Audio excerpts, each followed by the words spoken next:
Chennai ECR சாலையில் நள்ளிரவில் காரில் பெண்களை துரத்திய சம்பவம் தொடர்பாக அதிமுக வழக்கறிஞர் மனு ஒன்றை தாக்கல் செய்திருக்கிறார். பெண்களின் விவரங்களை வெளியிடும் காவல்துறைக்கு எதிராக பொதுநல வழக்காக இதனை விசாரிக்க வேண்டும் என அதிமுக வழக்கறிஞர் மனு ஒன்றை தாக்கல் செய்திருக்கிறார். அண்மை தகவலாக நாம் பார்த்துக் கொண்டிருக்கிறோம்.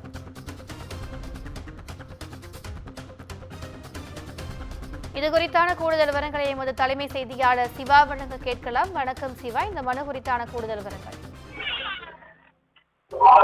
திவ்யா, சென்னை ECR சாலையில நள்ளிரவில் திமுக கொடிகட்டிய காரில் சென்று பெண்களை துரத்தி வைத்த சம்பவம் தொடர்பாக சாணத்தூர் போலீசார் ஏற்கனவே வழக்கு பதிவு செய்து 3 தனிப்படைகள் அமைத்து அந்த நபர்களை தேடி வரக்கூடிய நிலையில இதுல ஆளும் கட்சியினுடைய தொடர்புடைய ஆட்கள் இருக்கக்கூடிய ஒரு காரணத்தினால் இந்த வழக்குகளில் பாதிக்கப்பட்ட பெண்களுடைய பெயர் விவரங்களை சட்ட நெறிமுறைகளுக்கு எதிராக தொடர்ந்து காவல்துறை வெளியிட்டிருக்கிறது என்ற சுட்டிக்காட்டக்கூடிய வகையில சென்னை உயர்நீதிமன்றத்துல ஒரு சூமோட்டோ வழக்கு என்பது தாக்கல் செய்யப்பட்டிருக்கிறது.